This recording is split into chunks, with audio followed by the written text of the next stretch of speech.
Yang penting di sini Anda punya kemauan, Anda punya tekad, Anda punya impian, pasti Anda bisa.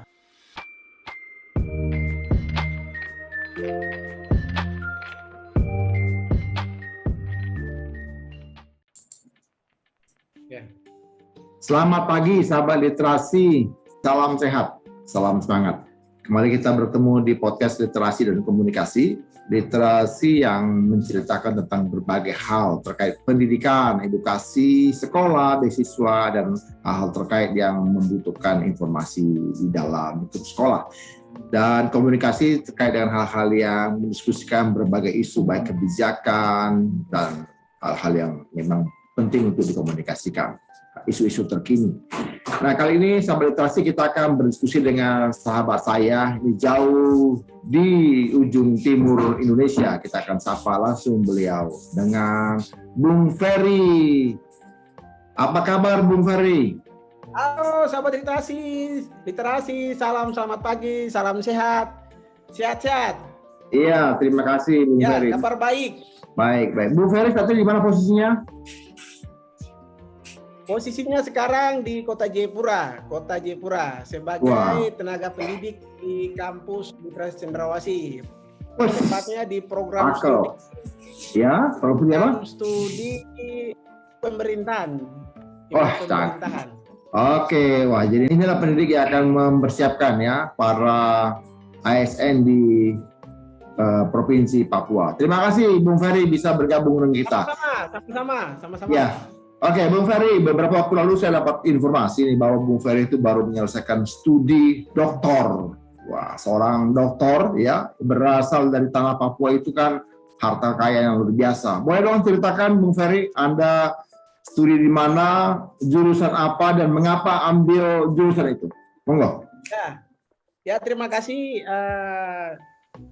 Artinya bahwa setiap orang mempunyai kesempatan yang sama dan saya juga punya kesempatan yang sama ya. S1 saya cerita mungkin dari background S1 saya dulu. Silakan. Ya, S1 saya di Universitas Samratulangi di Sulawesi Utara. Di Unsrat atau disingkat Unsrat. Nah, setelah selesai dari 2007 SMA selesai 3 tahun 1 bulan. Setelah itu saya masuk kepada lanjut di S2 Ketahanan Nasional di Universitas Gadjah Mada, dapat beasiswa dari Universitas Gadjah Mada di Sekolah Pertahanan. Setelah itu tapi itu di beasiswa dari kampusnya. Setelah itu mendapatkan ada pada waktu itu mengetahui beasiswa LPDP ini karena mungkin saya sendiri yang belum mengetahui informasinya karena mungkin pada waktu itu masih belum punya HP yang canggih dan lain sebagainya. Tetapi pada waktu ada di Jogja di UGM itu mereka banyak seminar tentang sosialisasi tentang beasiswa LPDP ini. Maka saya sebentar Bung. LPDP itu apa Bung? Lembaga Pengelola Dana Pendidikan. Ya, LPDP atau disingkat LPDP atau kepanjangannya Lembaga Pengelola Dana Pendidikan Republik Indonesia. Siap. Mereka di situ pada pertama itu di Fakultas Kehutanan. Ada gedung kehutanan situ, ada aulanya, mereka sosialisasi situ. Setelah itu saya sepintas ada satu yang mengatakan yang sama, tidak ada di Republik ini dari Sabang sampai Papua, tidak ada di. Yang penting di sini Anda punya kemauan, Anda punya tekad, Anda punya impian, pasti Anda bisa meraih beasiswa ini. Nah, di situ menggugah saya, Pak. Saya bilang, saya juga bisa nih pasti. Karena di sini tidak ada diskriminasi. Siapa yang punya kemampuan bisa masuk. Nah, setelah saya selesaikan studi S2. Oke, sebentar dulu Bung Ferry. Ini semangat sekali ceritanya ini ya. Jadi kan berarti kan Anda setelah waktu S1 itu di Unsrat ya, Universitas Samratulangi itu juga beasiswa. Itu saya ikut beasiswa masuk itu orang tua, tapi saya masuk dalam jalur pribumi anak putra daerah di Minahasa. Jadi saya punya mungkin saya juga punya nasib yang baik, saya tidak masuk di jalur itu. Saya juga tidak tahu apa pilihan mereka sampai saya bisa masuk di jalur orang Minahasa. Kalau mungkin di Papua pasti, wah ini harus punya darah Papua, mama Papua, dan lain sebagainya. Tapi pada waktu itu saya bisa masuk di jalur mereka. Nah, itu saya rasa bersyukur karena pada waktu itu Papua banyak sekali teman-teman saya yang semua berpikir ke Jayapura. Tapi karena saya bilang ke Manado karena hasilnya bagus, pendidikan itu katanya orang tua saya bilang bahwa banyak dari ada kakak maupun yang lain, mereka katakan bahwa Indonesia itu punya pendidikan tuh cuma sampai di Sulawesi Utara. Kalau sampai ya, karena itu tanda kutip mereka katakan begitu. Nah ternyata Anda membuktikan sekarang bahwa pendidikan itu tidak hanya sampai Sulawesi Utara ya, bahkan sekarang sudah sampai di Jayapura ya, dan Anda mendapat gelar doktor ya dan menjadi pengajar begitu. Nah waktu S2 Anda dapat beasiswa dari UGM. Betul ya? Ya, UGM, ya. Oke, nah Sekolah Pasca Sarjana. Sekolah Pasca Sarjana. Oke, nah sekarang ini S3 Anda ambil prodi apa nih, Bu? Ya, di S3 saya ambil program studi pada waktu itu karena ketahanan nasional S2-nya belum ada, baru buka di tahun 2000. S3 maksudnya? 2000 kemarin. Ya, S3-nya baru tahun kemarin 2000 kalau tidak salah 2019 2020. Nah akhirnya kita lihat, tetapi senior kami banyak dari militer, mereka katakan bahwa masuk saja semua ke studi kebijakan atau dulu masih kebijakan publik, masuk di studi kebijakan aja supaya dia multidisiplin ilmu, dia bisa mengcover semua tentang politik, tentang keamanan dan maupun sesuai dengan bidang ilmu kita di pertahanan nasional. Nah akhirnya saya juga karena mengikut dari tadi senior atau abang-abang saya yang sudah masuk duluan. Oke, jadi Anda berhasil lulus. Anda berhasil lulus S3 dari UGM yang tadi jurusannya studi kebijakan gitu, atau prodinya studi kebijakan. Itu berapa itu, Bu? Saya masuk 2000. Ya ini juga dalam kalau saya lihat saya kena sanksi. Ini satu hal yang mungkin luar biasa. Saya kena sanksi itu saya masuk 2015, tapi studinya harus dihitung dari 2016. Nah, tetap dalam perjalanan saya sudah selesaikan 2018 di semester 4. Semester 3 menjelang semester 4. Nah, akhirnya di April harus diwisudakan, tetapi ada aturan baru mengatakan bahwa harus 6 semester. Maka ditunda di 2019 di bulan April 24 April.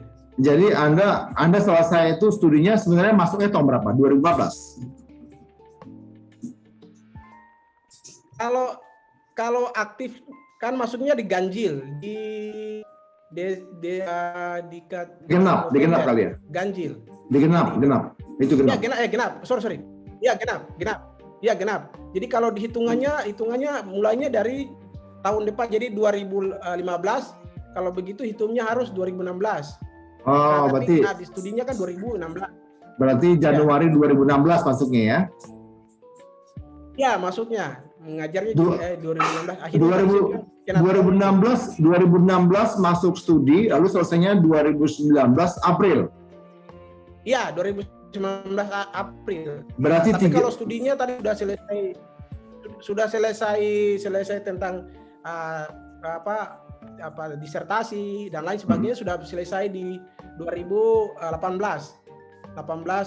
April. Itu sudah mengikuti sudah, tapi kena aturan itu. Jadi dialihkan ya Pak, artinya disesuaikan di 2019. Sebentar. Anda kuliah itu Januari 2016, oke? Dihitungnya kan? Ya. Tapi Anda selesai 2018 April, artinya cuma 2,5 tahun. Iya. Dan Anda wisuda 2019 April, setahun kemudian. Ya, April. Hebat benar dong berarti. Hebat benar dong berarti 2,5 tahun sudah selesai gelar doktor ya. Itu gimana? Bagaimana resepnya tuh? Ini kayaknya nanti mahasiswanya juga bisa cepat-cepat selesai sekolah nih. Gimana resepnya? Ya, karena Yang pertama harus fokus. Mohon maaf, bukan yang pertama. Yang pertama adalah kita harus dekat dengan Tuhan. Walaupun Anda agama apapun, mau Islam mau Kristen, kita sepakati bersama bahwa semua itu harus campur tangan dari Tuhan yang Maha Kuasa. Yang kedua, kita harus fokus dan kita harus kalau di UGM fasilitasnya banyak, mungkin menghabiskan waktu. Saya selalu menghabiskan waktu di perpustakaan. Perpustakaan dalam arti di sini kita akan ketemu dengan banyak sekali orang-orang hebat di sana di UGM.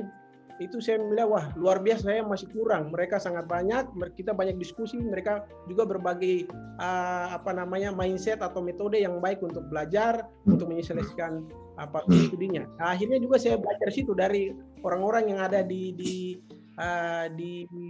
perpustakaan UGM itu. Nah, akhirnya bisa cepat tadi sudah fokus ya. Jadi memang Anda selain full time studi, Anda juga menggunakan waktu yang cukup banyak di perpustakaan dan berdiskusi dengan para rekannya, mahasiswa juga begitu ya. Nah, mau tanya ini, dalam periode 2,5 tahun ya, saya baru dapat kabar 2,5 tahun bisa selesai. Wah, luar biasa. Karena bagi saya begini, beberapa rekan juga ya, seperti kita juga sekolah itu, saya sendiri sekolah memang selesai dalam 2,5 tahun, tapi kemudian untuk selesai sampai pada ujian itu lebih dari 3 tahun, 3,5 tahun begitu, sampai ujian selesai gitu. Nah, yang saya maksud begini, ketika melewati 2,5 tahun ini Anda menggunakan waktu di perpustakaan, sudah banyak orang. Nah, kira-kira apa kesulitan dan tantangan yang paling Bung Ferry hadapi?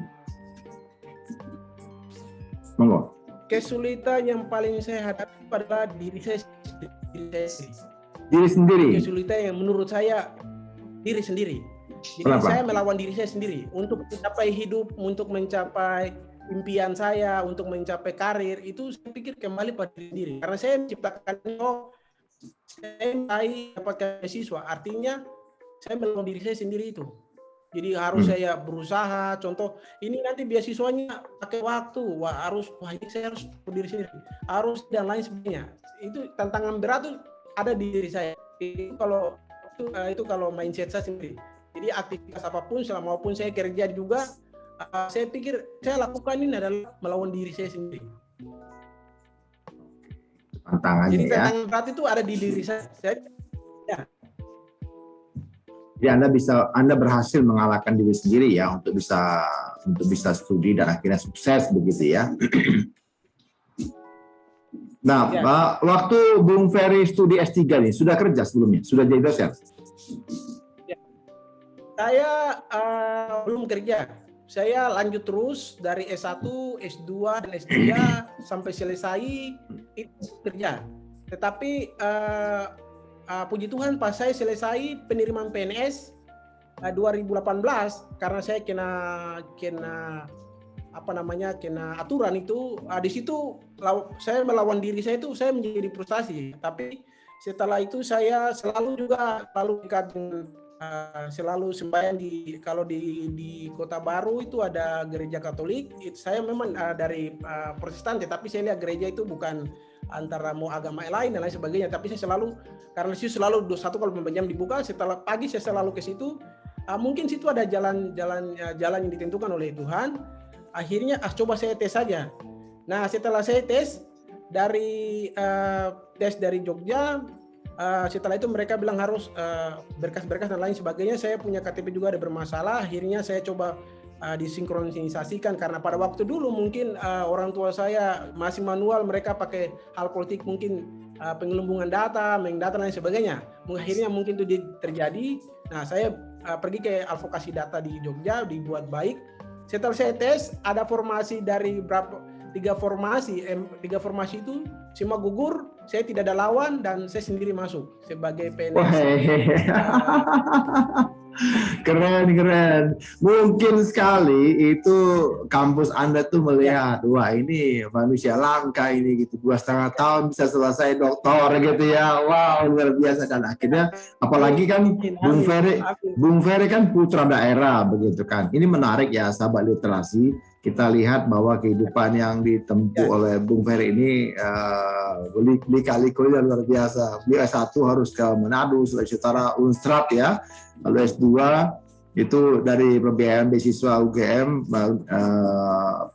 ketahanan ya, itu prodi ketahanan nasional, lalu itu beasiswa, lalu kemudian yang S3 ini dia dapat dari LPDP. Nah, waktu LPDP ya, itu bagaimana persiapannya Bung Ferry dan apa yang Bung Ferry lakukan sehingga kemudian Anda menjadi awardee-nya LPDP?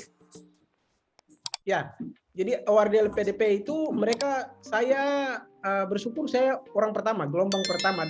Itu sekarang seperti staf ahli seperti Billy Mambrasar, terus si anak-anak Papua seperti Billy Mambrasar, Jorgesa, mereka mungkin menurut saya mereka adik tingkat saya, awardee. Tapi saya Jeluan. Yang Jeluan itu masuk pada waktu itu dia minta kotanya sangat banyak, Papua dan Papua Barat.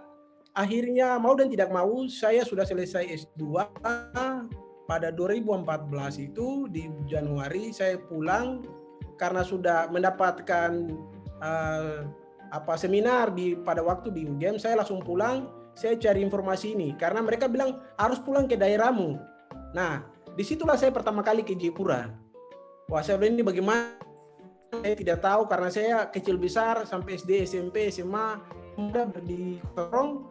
Nah, saya harus ke Jayapura. Nah, tapi setelah saya cek informasinya, saya ikut kapal dari Surabaya, dari Jogja ikut kereta api sampai di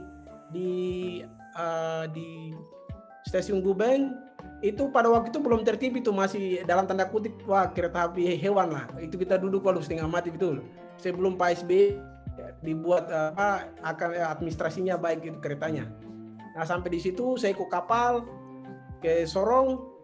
Terus saya cari informasi di Pemda Kota Sorong, tetapi mereka mungkin belum mengerti tentang pentingnya pendidikan, pentingnya bagaimana generasi muda di Kota Sorong. Nah, akhirnya mereka bilang tidak tahu, Anda harus ke Manokwari. Saya bilang, wah, sekelas Kota Sorong, kota yang tua, sudah tidak bisa begini, apalagi saya ke Manokwari, itu sama saja dengan tipu. Saya lebih baik ke Kota Jayapura. Nah, Kota Jayapura, coba cek adik-adik saya yang pernah ada kuliah di Jayapura supaya mungkin saya bisa ngebeng di asrama. Nah, setelah itu saya jalan ke ikut kapal lagi harus dari hari Rabu sampai di Kota Jayapura tuh hari Sabtu. Nah, dengan biaya yang pas-pasan sampai di sana tinggal di asrama anak-anak Sorong. Setelah itu di situ saya harus cari kantor pendidikan atau kantor yang mengurus sumber daya manusia Papua. Nah, akhirnya mereka bilang, oh, ini dia berkaitan dengan ini. Wah, di situ saya seperti pergi dari kampus UGM harus sampai di Bantul, terus kembali lagi cari sampai kantor karena kantornya terpisah-pisah. Nah, kantornya terpisah tapi dengan tekad yang saya punya tujuan bahwa saya harus dapat kantornya. Akhirnya saya dapat. Setelah itu administrasinya dites, diminta sertifikat dan administrasinya puji Tuhan saya lulus. Saya lulus di situ, dan di dalam lulus itu saya mengalami kendala. Kendalanya adalah saya tidak punya uang, uangnya habis di Kota Jayapura. Nah, karena orang tua saya sudah pensiun, orang tua saya TNI AD sudah pensiun. Wah, ini bagaimana ini, saya harus berusaha sendiri. Nah, akhirnya kreativitas yang pernah saya merantau di Manado, di Yogyakarta, akhirnya saya terapkan di Papua. Akhirnya kerja di warung makan. Ada warung makan di lingkaran AB, di situ lampu merah ada warung Manado. Setelah itu, setelah saya komunikasi dengan bahasa daerah mereka dengan Manado, dia kamu siapa, kamu di sini. Akhirnya saya bantu nasi kuning. Jadi mahasiswa datang, saya antar nasi kuning segala macam. Tapi saya tidak minta uang. Saya bilang, ini ibu, saya tidak minta uang, yang penting satu piring, setiap saya datang, saya makan. Ya silakan, tidak apa-apa. Tidak apa-apa. Nah, tapi ibunya bilang, nanti saya kasih gaji kamu, tapi sebenarnya tidak. Ibu, saya cuma datang ini cuma sementara. Nah, cuma sementara di sini, saya ada ikut beasiswa. Setelah itu nanti saya pulang lagi, daripada saya kalau kerja sudah terikat lagi. Lebih baik begini aja, lebih baik saya membantu ibu bantu saya satu piring makan. Setelah itu saya pulang, setiap hari begitu aja. Bung Ferry akhirnya, sebentar. Bung Ferry sebentar. Tadi itu Anda bilang AB, maksudnya di AB Pura? Ya, AB Pura, di AB Pura. Oke. Jadi Anda sekarang ini sedang bercerita bahwa Anda sudah masuk ke Jayapura atau di Jayapura untuk kemudian ikut tes dari LPDP tadi ya? Ya. Begitu. Lalu kemudian untuk bisa memenuhi kebutuhan, untuk memenuhi kebutuhan hidup, Anda kemudian bekerja di warung tadi membantu ibu yang boros tadi begitu ya, dengan bayaran mungkin Anda minta 1 kali makan 1 hari begitu ya? Ya. Oke, menarik ya. Jadi ini pergumulan yang luar biasa. Terus bagaimana? Setelah itu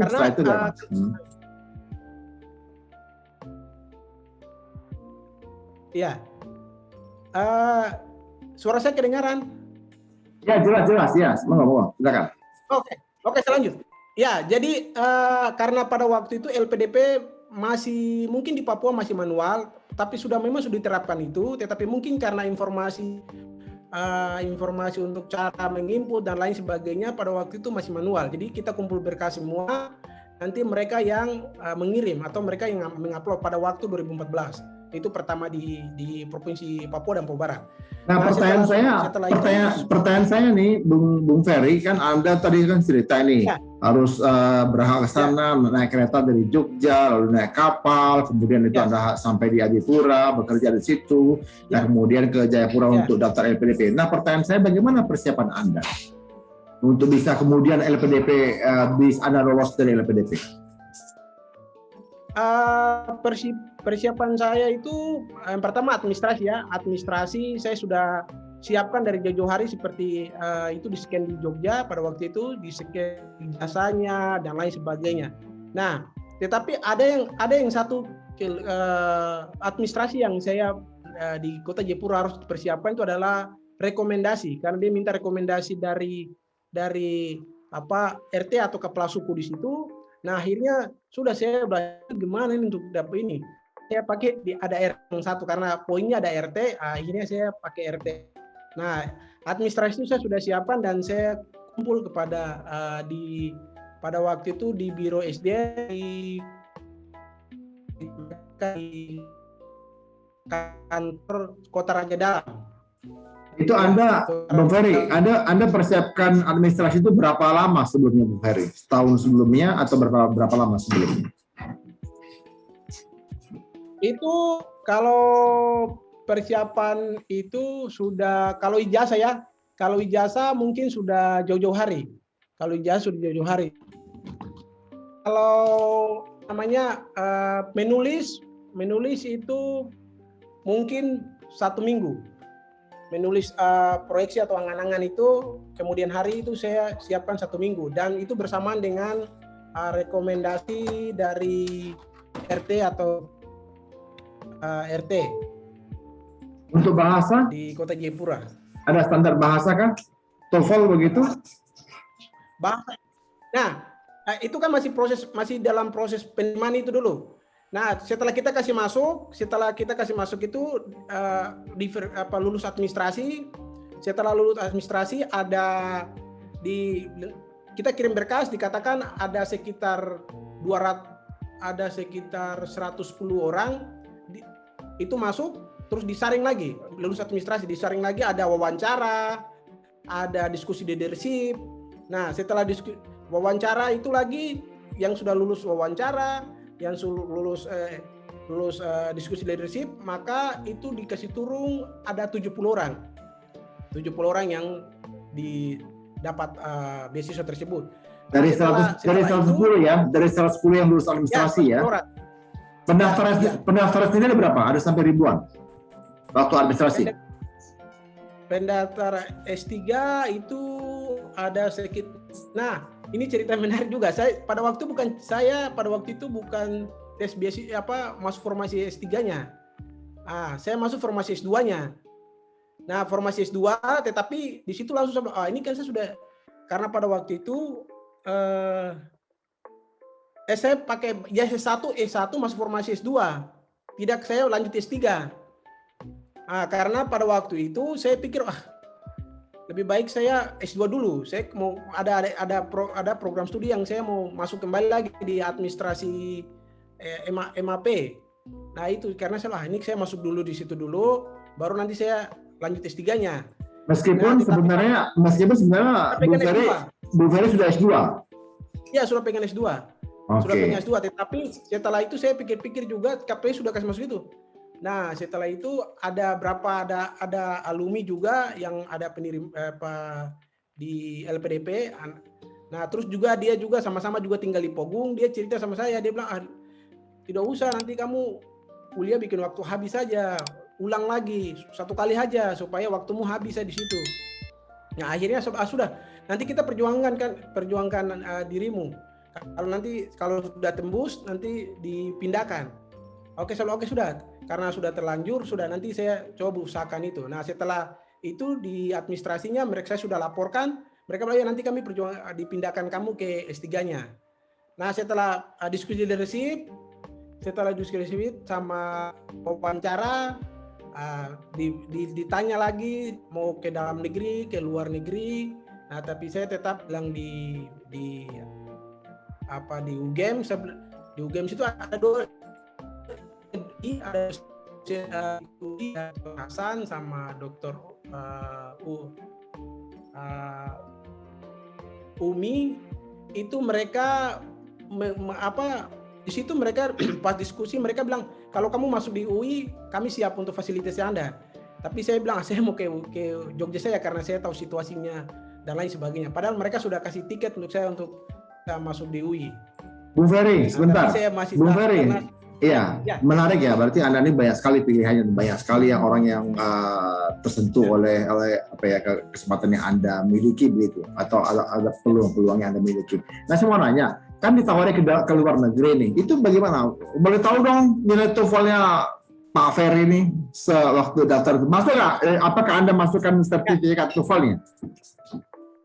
Ya, saya kasih masuk sertifikatnya itu kalau wajib masuk S2 UGM harus ada bahasa TOEFL maupun TPA-nya. Nah, TPA bahasa Inggris saya masuk itu pada waktu itu 500. Keren. Jadi sama literasi lihat ya. Saya dari tadi menunggu dia menyampaikan itu sama literasi. Bayangkan betapa Bung Ferry ini kalau dulu istilah itu diam-diam makan dalam gitu ya. Artinya memang ini dia seperti air tenang gitu menghanyutkan. Dia ternyata memiliki kompetensi bahasa Inggris yang cukup baik begitu. Kemudian dia lolos. Pantes ada ya S1, S2, S3 juga dia lolos begitu. Nah, menarik, makanya kemudian ditawarkan ke luar negeri begitu ya. Karena sama literasi di beasiswa LPDP ini pemberian beasiswa itu akan diberikan kepada memang paling pertama itu juga kemampuan bahasa, apalagi sampai ditaruh ke luar negeri itu bahasa yang dilihat. Nah, tadi saya pancing-pancing beliau, akhirnya beliau sampai ke 500 begitu. Menarik ya. Nah, sekarang gini Bung Ferry, saya mau nanya satu hal lagi mungkin yang paling esensial nih yang bisa dipelajari oleh sahabat literasi. Nah, menurut Bung Ferry nih, apa yang harus disiapkan oleh sahabat literasi supaya mereka bisa mengikuti jejaknya Bung Ferry mendapatkan beasiswa, baik itu LPDP, baik itu beasiswa dari negara lain, apa Bung Ferry? Monggo. Yang pertama itu kesehatan, Tuhan, dan berikut beasiswa itu administrasinya jangan kita sepelekan. Saya pikir semua poin itu punya poin. Seperti bahasa Inggris, walaupun dia tahu bahasa Inggris, tetapi mungkin dia tidak bisa menulis, seperti angan-angannya juga punya berkurang. Dan berikut juga nilai TPA-nya. Kalau umpamanya dia ke dalam negeri, otomatis juga nilai TPA-nya juga. Nah, dan berikut juga ijazahnya. Kalau umpamanya ijazahnya dia tidak upload dengan baik, tidak terang, dan lain sebagainya, pasti juga berkurang. Jadi semua administrasi itu dia mempunyai poin. Nah, jadi kita tidak hari ini mungkin ada yang berpikir bahwa bahasa Inggris itu yang paling utama. Padahal bukan dia juga faktor utama juga. Ada hal yang lain mempunyai faktor utama. Contoh kalau saya lihat itu saya fokuskan kepada tulisan karena tulisan itu mengeluarkan apa isi dari pikiran kita, apa impian kita nanti. Nah, itu mungkin sampai di luar negeri juga. Saya pikir di kampus-kampus sana mereka bukan melihat itu, tapi melihat kita punya tulisan. Karena untuk studi kita pasti dituntut untuk buat tugas, sampai proposal, disertasi itu pasti untuk menulis.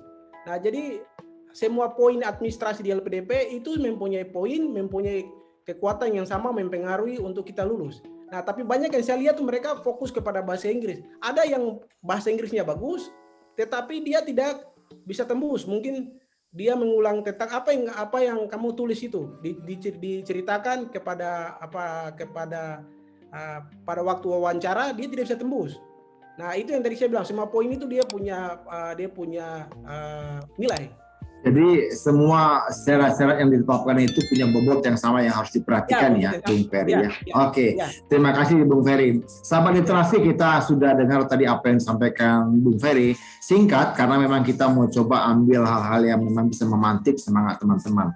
Jadi kalau tadi teman-teman dengar bagaimana Bung Ferry bertarung ya, saya mau sebutkan quote-unquote itu bertarung, dia harus ke Jayapura itu dengan naik kereta menuju ke Gubeng ya, Surabaya, kemudian dari situ dia naik kapal menuju ke Jayapura dan seterusnya begitu.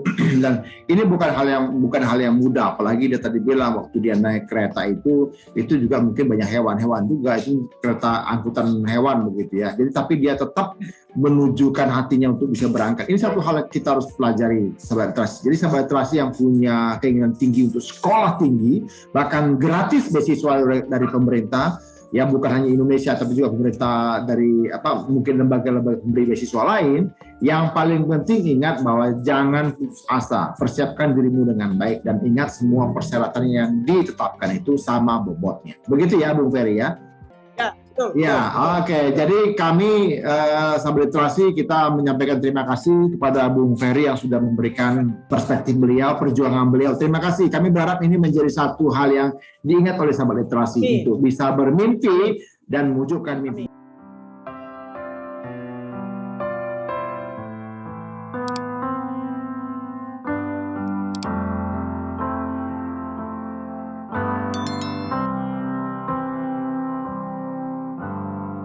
Another summer day is coming on our way, and Paris and Rome, we wanna go home.